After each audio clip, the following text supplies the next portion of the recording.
Sergeant Jake Miller didn't die on the battlefield. That was their first mistake. The fight had gone bad fast. What started as a routine patrol turned into something nobody was ready for. The HFY dropped from low orbit without any warning, no signal, no declaration, nothing. Just fire and noise and the ground shaking under everyone's boots. Jake's unit scattered. He ran with them, returned fire, watched good people go down one by one until it was just him and two others pushing toward the tree line. They never made it. The blast hit from the left side. Jake flew through the air and hit the ground hard enough to knock everything out of him. When the dust settled, he was under two of his own guys. Both gone. His left arm was bent the wrong way and something along his ribs had either cracked or given up entirely, because every breath felt like swallowing broken glass. He couldn't move. Couldn't call out. The sounds of the fight slowly faded and then there was just silence and smoke and the smell of burned earth. He lay there for what felt like hours. Then came the HFY scouts. He heard them before he saw them, heavy boots crunching through debris, clicking sounds between them that passed for language. They moved through the wreckage slowly, scanning everything with handheld devices that beeped and hummed. Jake kept perfectly still. He slowed his breathing down the way he'd trained himself to do in situations where panicking would get you killed faster than the enemy would. In through the nose, out slow, don't make a sound. His arm was on fire. His ribs were worse. He didn't move an inch. One of the scouts stopped right next to him.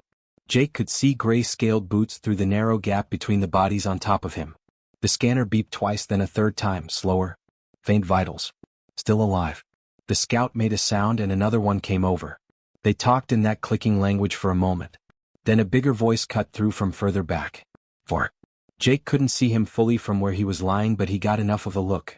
Tall, heavily built, gray scales across every inch of visible skin, wearing some kind of commander's gear that had seen real use. He glanced at the scanner reading his scout held up, looked at Jake the way someone looks at a stray dog they're not sure is worth the trouble, and then just shrugged. One word. Whatever it meant, the scouts picked Jake up. He didn't resist. Couldn't have even if he wanted to. They dragged him across the field and threw him into the back of a cargo hold with the kind of care you'd give a bag of rocks. The doors sealed. The ship hummed. The ground fell away beneath him and Jake Miller, Sergeant, went unconscious somewhere above the clouds. He was out for 3 days. When he came back, the first thing he noticed was the chains. Heavy, thick, bolted to the wall behind him with the kind of hardware that was clearly built for something much larger and stronger than a human being.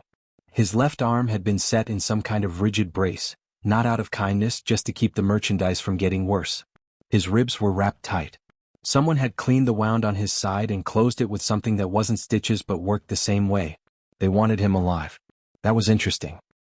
He opened his eyes slowly and took in the room. Cargo hold. Metal walls. Low ceiling. A single light source in the far corner casting everything in a flat yellow glow. He could hear the hum of an engine somewhere below him, deep and steady, the kind of hum that meant they were in travel, not landed. There were other cells along the wall to his left, most of them empty, one of them with something large and quiet sitting in the corner with its back turned. Jake looked at his chains. Looked at the brace on his arm. Looked at the door on the far end, which had 2 guards outside it. Judging by the shadows he could see through the thin gap at the bottom. He took stock of everything calmly. Not because he wasn't scared, fear was there, sitting quiet in his chest like it always did, but because fear without focus gets you nowhere. He'd learned that a long time ago. You feel it, you note it, and then you set it aside and start thinking. 2 guards. 1 door. Chains bolted to the wall, but the bolt looked older than the chain itself. His right arm was free. His legs were free below the knee. His ribs were bad but not catastrophic. His left arm was out of the game for now. He filed all of it away. Then he leaned his head back against the wall, closed his eyes and went back to sleep. Not because he'd given up. Not because he was broken or scared into stillness. He went back to sleep because a soldier who doesn't rest when he has the chance is a soldier who makes mistakes when it matters most. The chains weren't going anywhere in the next few hours. The ship wasn't landing anytime soon. His body needed every minute it could get to start pulling itself back together. There would be time to figure the rest out later. There always was. Outside the cargo hold, somewhere near the front of the ship, Vorik sat in his command chair and told his crew they'd picked up something rare on that dead rock of a battlefield. Something that might actually draw a crowd. He had no idea how right he was, or what that decision was going to cost him. The ship landed with a heavy thud and the cargo doors opened for the first time in what felt like forever. Jake blinked against the light. It wasn't sunlight, more like artificial white, the kind that comes from massive overhead panels, cold and flat and everywhere at once. They unchained him from the wall, kept his wrists bound in front of him and walked him out at gunpoint. What he saw stopped him for just a second. The place was enormous. A structure built into what looked like the inside of a hollowed-out rock, walls curving up on all sides and meeting somewhere far above in a domed ceiling that had to be 100 feet up at least. The floor was dirt and metal grating in equal measure. There were holding pens stretching in both directions as far as he could see, rows and rows of them, each one housing something different. Some of the creatures inside were huge, built like walls, pacing back and forth with the kind of energy that had nowhere to go. Others sat completely still, staring at nothing. A few were pressed against the bars watching the new arrival with quiet, careful eyes. The smell hit him properly then. Rust, old sweat, something chemical underneath it all, and something else he couldn't name but felt immediately. It was the smell of a place where hope had been sitting in the corner long enough to go stale. The guards walked him down the main path between the pens and every single head turned to watch. Jake looked back at them. Not with aggression, not with fear. He just looked, the same way you look at people when you walk into a room full of strangers and you're trying to get a read on the situation. A few of the creatures near the bars held his gaze. Most looked away. One, something tall and thin with pale skin and 4 arms folded across its chest, watched him all the way until he was out of sight around the corner. They put him in a cell near the end of the row. Medium-sized, metal floor, a narrow bench built into the wall, a water source that dripped more than it poured. The bars were thick and the lock looked serious.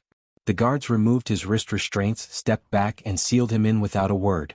He heard them walk away. Jake stood in the middle of the cell and turned a slow circle, taking everything in. Same thing he'd done on the ship.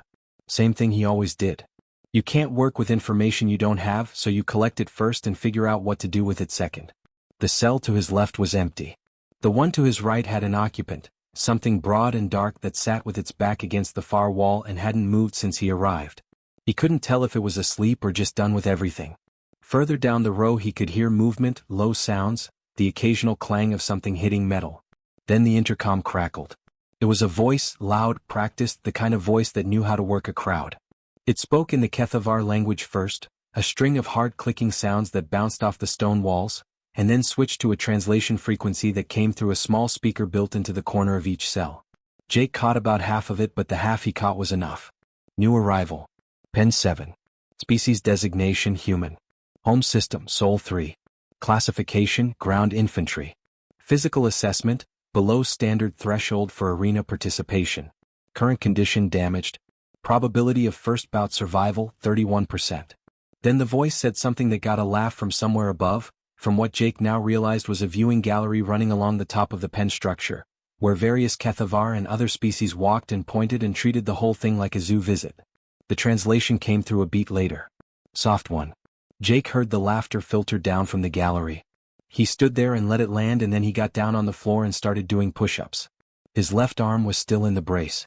That meant one-armed push-ups, which under normal circumstances were already hard enough.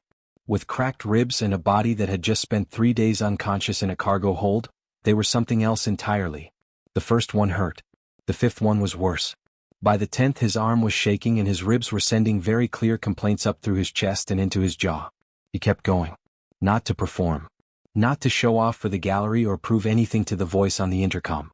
He did it because stopping was worse. Because the moment you stop moving in a place like this, something in you decides that stopping is okay, and once that idea gets comfortable it starts spreading into everything else. He'd seen it happen to people in bad situations before. Good people. Strong people. They just gradually stopped fighting and you could see the moment it happened in their eyes, this quiet giving up that had nothing to do with the body and everything to do with the mind.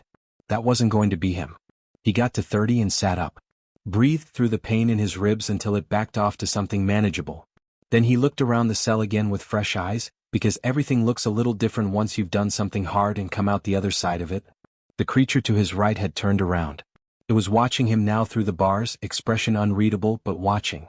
That was something. Down the row, the tall 4-armed one had moved closer to the bars on its side. Jake nodded at it the same way he'd nodded walking in. Nobody laughed from the gallery this time. They came for him on the 4th morning. No warning, no explanation. 2 guards showed up at his cell door, said something in that clicking language, and when he didn't move fast enough one of them banged a rod against the bars. Jake got up slow, not because he was being difficult but because his ribs still made sudden movement a bad idea. He put his boots on, stood up straight and walked out ahead of them like he'd decided to go on his own, They walked him through a different part of the structure than he'd seen before. Narrower corridors, lower ceilings, the sound of crowd noise building somewhere ahead of him like a wave that hadn't broken yet. He could feel it through the floor actually, a faint vibration that got stronger with every turn they took. Thousands of people, or whatever passed for people in this part of the galaxy, all gathered in one place and making noise together. He'd heard crowd noise before in his life, but this was different. This had a specific hunger to it. They stopped him in a small holding area just short of a large gate. Metal walls, one bench, a drain in the floor, a single overhead light. Through the gate he could hear the crowd properly now, loud enough that individual sounds had blurred together into one continuous roar. Someone on the other side of that gate was already out there. Something was already happening. He could hear the reactions shifting, rising and falling. Then it went very loud for a moment and then quiet. The gate opened. The light that hit him was intense, the kind aimed specifically to blind for the first second or two. He walked forward anyway, keeping his eyes down until they adjusted. The arena was circular, walls high on all sides, the crowd packed into tiered seating that rose steeply upward. Every seat looked full. The floor of the arena was compacted dirt with a layer of something dark mixed into it that he chose not to think about too hard. The announcer's voice came over the speakers, loud enough to rattle his back teeth. He caught the translation through a small earpiece they'd fitted him with that morning, standard procedure apparently, so the fighters understood what was being said about them. The announcer was describing him the way a salesman describes a product he doesn't believe in. Small damage, soft species, low survival odds.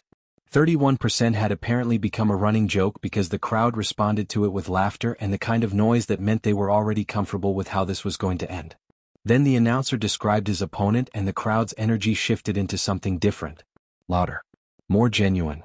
The Greth came out from the opposite gate. 8 feet was the number Jake had been told, and 8 feet turned out to be something you understand differently when it's walking toward you across open dirt. 4 arms, each one built like something structural, like load-bearing parts of a building rather than limbs. Its skin was a dark greenish-gray and looked about as soft as packed concrete. It had a flat, heavy face with small eyes that found Jake immediately and didn't move off him. 30 bouts undefeated. The crowd was cheering for it the way crowds cheer for something they've already seen win, comfortable and loud and certain. The Greth looked at Jake the way you look at something that got into your path by accident. Jake looked back at it and started thinking. He'd fought bigger people before.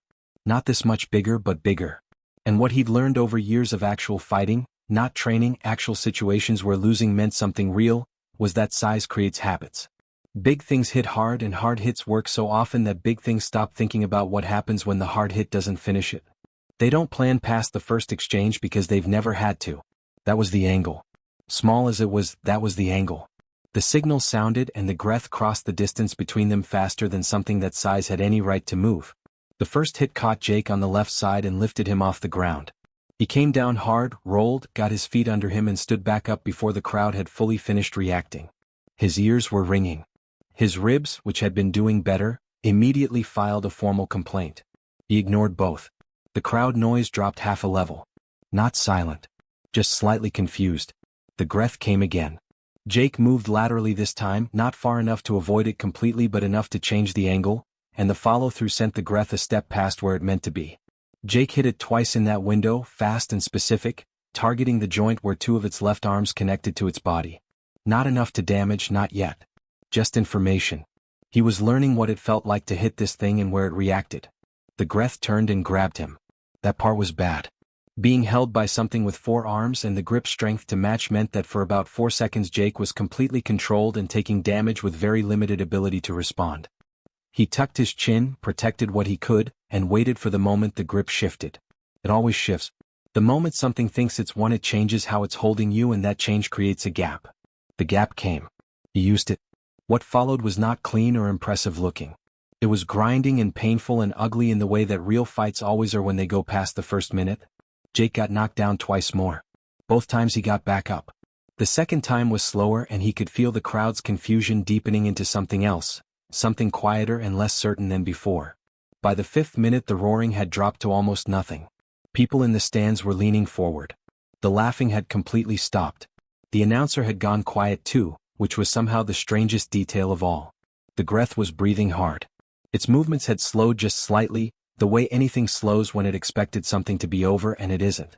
Jake was hurting in ways he'd sort out later, but his legs were under him and his mind was clear, and he knew, The way you sometimes just know in the middle of something hard, that the next 2 minutes were going to decide everything. He went to work. He stopped defending and started directing the fight, moving the Greth where he wanted it, making it react instead of act, using the size against it the way water uses a hillside.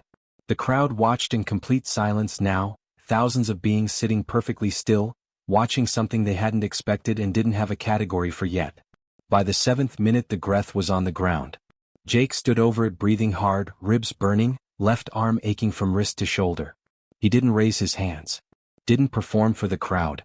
He just stood there for a moment and then turned and looked at the exit gate on the far side of the arena, the one that led back out, and stared at it like he was already measuring the distance. The silence held for another few seconds. Then the crowd made a sound he hadn't heard from them before. Not cheering exactly. More like the sound a room makes when something happens that nobody was ready for and nobody quite knows what to do with yet. Low and wide and spreading through the tiers like a slow wave. Up in the private box above the arena, Vorik sat very still and said nothing for a long moment. Then he told his assistant to pull Jake's file and cancel the next 2 scheduled bouts. He needed to think about what he'd just seen. The news traveled faster than the ship that carried it. By the time Jake was back in his cell that evening, something had already shifted in the pens. He could feel it before he could explain it. The creatures in the surrounding cells were looking at him differently, not with the cautious curiosity of the first day, but with something more focused, more alert. Like they'd all just updated their understanding of what was possible in this place and were still working through what that meant. Nobody said anything that night. But nobody looked away either. Vorik moved fast. Within 24 hours of the bout, Jake's cell had 2 additional guards posted outside it around the clock. His meals changed, better quality, higher quantity, the kind of nutritional calculation that said you were no longer a throwaway entry in a fight card but something worth maintaining properly. A medical scanner came through and checked him over twice in the same day. They were protecting their investment now. The math had changed and everyone in the operation knew it. What Vorik hadn't anticipated was how far and how fast word would spread outside the arena. By the 3rd day the first envoy showed up. A representative from some warlord operation 3 systems over, well-dressed, carrying credentials and a sealed offer that Vorik's assistant received with both hands like it was fragile. By the 5th day there were 2 more. By the end of the week the private communications channel that ran through Vorik's operation was handling more traffic than it had seen in years. Crime organizations, military factions, private collectors who dealt in rare things, all of them sending messages that amounted to the same question dressed up in different language. How much? A general named Dorith, who ran a mid-sized military operation that Jake had never heard of but which apparently carried enough weight that people said the name carefully, sent a representative who didn't negotiate. He simply arrived, stated a number and said Dorith would double whatever the current highest offer was. Not match. Double. The kind of move that isn't really about the money. It's about making sure everyone in the room understands who you are. Vorik started holding meetings. Long ones. Jake could tell because the guard rotation shifted on those days, pulling people toward the administrative section of the compound and leaving certain areas with thinner coverage than usual. He filed that away without showing any reaction to it. The viewings started on day 6. That's what they were called, viewings. Potential buyers or their representatives would be walked through the pen area and brought to Jake's cell to observe him up close. Some of them brought their own scanning equipment. Some asked questions through an interpreter that Vorik's people provided. Some just stood there and looked at him the way people look at something in a museum, like he was an exhibit behind glass rather than a person standing 5 feet away. Jake let all of it happen. He stood or sat depending on how his ribs felt that hour. He answered the questions that seemed harmless and stayed quiet on the ones that didn't. He made eye contact with the ones who seemed uncomfortable with eye contact. Not aggressively, just steadily, the kind of look that reminds someone that the thing they're evaluating is looking back. A few of the representatives shifted their weight when he did that. One actually took a small step backward before catching himself. But while all of that was happening on the surface, something else entirely was happening underneath it. On the second night, the 4-armed creature from down the row had moved close enough to the shared wall to talk through it. Its name, as close as Jake could get it in sounds his mouth could actually make, came out as Rook, and Rook accepted that without complaint. It had been in the pens for 8 months. 8 months of watching, listening, being overlooked because it had lost its first 2 bouts badly enough that nobody considered it a serious asset anymore.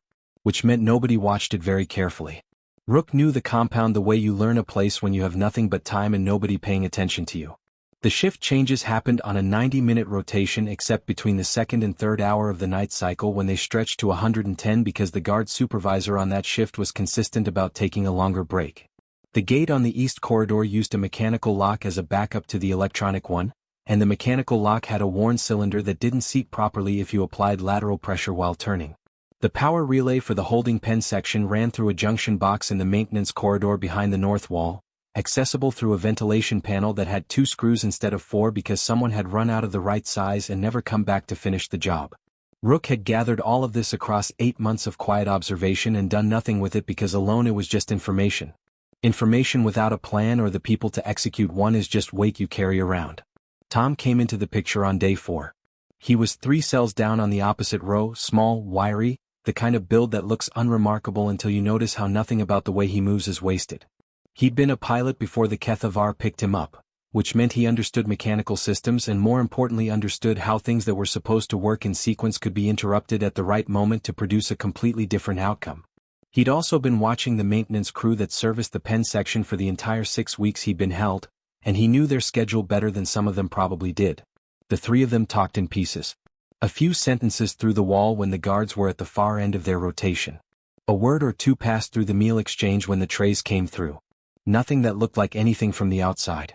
Jake kept his expression neutral during every viewing, every scan, every parade in front of buyers who thought they were looking at a product. He was quiet and cooperative and gave them absolutely nothing to worry about. And every single night he lay on the bench in his cell and put the pieces together a little more carefully, filling in the gaps, testing the logic, finding the holes and working around them the way you work around any problem that has a solution if you're patient enough to find it. Vorik, meanwhile, was getting comfortable. That was the second mistake. The night of the auction, the whole compound felt different. Jake noticed it the moment the lights in the pen section shifted from the flat white of regular hours to something warmer and more deliberate. Presentation lighting. The kind of thing you set up when you want a room to feel like an event. Extra staff were moving through the corridors in both directions, carrying equipment, running cables, talking into comm devices with the focused energy of people who'd been preparing for something important and were now watching it actually arrive. Vorik had pulled out everything for this one. The viewing gallery above the pens had been converted into a proper reception area. Jake could hear it through the ceiling, the sound of voices and movement and the particular kind of noise that comes from a room full of powerful people trying to appear relaxed. Buyers had been arriving since midday. Representatives from the 3 bidding factions, plus several others who'd entered the race in the final 48 hours. Dorothy's people were there. Jake had overheard one of the guards mention the name that morning with the kind of tone that meant the general had sent serious people, not just a representative this time. Vorik wanted to close this deal tonight. Jake had been watching him long enough to understand how he thought, and the man wanted this finished. The bidding had gone high enough that holding on to Jake any longer started to feel like risk rather than opportunity. One final demonstration to prove the product was worth the price. A clean dominant performance in the arena that showed he was powerful but controllable. And then the deal closed and Jake became someone else's problem. That was the plan. At the 2-hour mark of the night cycle, Jake heard the soft double tap on the shared wall. Rook's signal. He tapped back once. 30 seconds later from further down the row came 2 short scrapes against metal. Tom was ready. Jake sat on his bench, put his boots on slowly and carefully, and breathed through his ribs the same way he'd been doing for 2 weeks. They'd healed more than he'd let on during the medical checks. Another piece of information he'd kept to himself. The guards came for him 20 minutes later. They walked him the long way to the arena this time, through the main corridor where the buyers could see him being escorted in, which was deliberate staging on Vorik's part. A few faces turned to watch from the reception gallery above. Jake kept his eyes forward and his pace steady and gave them absolutely nothing to read. The holding area before the gate was the same small metal room as before. Same bench, same drain, same overhead light. Jake sat down and waited and listened. The crowd noise on the other side of the gate was different tonight, fuller, more concentrated, the sound of an audience that was here specifically for this and had money on the outcome in one way or another. Not the general public crowd from his first bout. These were buyers and their staff and the various people that move around powerful people, all packed into the arena seating with drinks and quiet conversations and the kind of attention that comes with significant financial interest. The gate opened and he walked out. The arena looked the same but felt smaller somehow with this particular crowd in it, more enclosed, more deliberate. The announcer ran through the introduction and Jake heard his own name come back through the earpiece translation. Heard the 31% joke attempted again, heard a few polite laughs from the seats that didn't have the same energy as the original crowd's laughter. These people weren't here to be entertained by the joke. They were here to see what they were buying. The opponent came out from the far gate and Jake assessed it in the first 3 seconds the way he'd learned to assess everything. Larger than the Greth, differently built, slower looking but with a lower center of gravity that suggested it would be harder to move once it planted itself. 4 legs. 2 arms both long. It had won 11 straight bouts according to what he'd overheard the guards discussing that morning, which meant Vorik had specifically selected something with a convincing record to make the demonstration land properly. Jake nodded to himself slightly and then did something he hadn't done in either of his previous bouts. He smiled. Not for the crowd. Not for the buyers in the seats.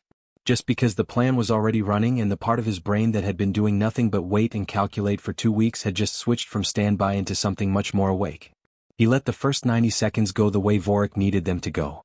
He took hits, moved defensively, made it look like a contest with a visible direction. Let the buyers lean forward. Let Vorik up in his box start to relax into the narrative he'd constructed. The product was strong but manageable. Worth every credit of the asking price. Then the lights went out. Not all of them, just the pen section and the corridor grid, exactly what Tom had said would happen when he pulled the relay in the maintenance junction. The arena kept its own independent power so the space stayed lit but everything behind the scenes dropped into emergency lighting, which meant the holding locks on every cell in the pen section switched to their mechanical backups. Mechanical backups with worn cylinders that didn't seat properly under lateral pressure. The sound that came from the pen section 2 seconds later was not subtle. Rook hit the gate with all 4 arms simultaneously and the hinges, which had been holding up a gate they were never designed to hold against that kind of force from the inside, came away from the wall in a way that settled the argument permanently. The sound carried into the arena clearly. Jake heard it and stopped performing. He turned to face his opponent properly for the first time in the bout and the difference was immediate and visible even from the seats. The buyers felt it before they understood it. Something in the quality of the air in the arena changed the moment Jake stopped moving like someone managing a situation and started moving like someone ending one. What happened in the arena itself took 4 minutes. What happened in the corridors and the pen section and the administrative area of the compound took the other 7.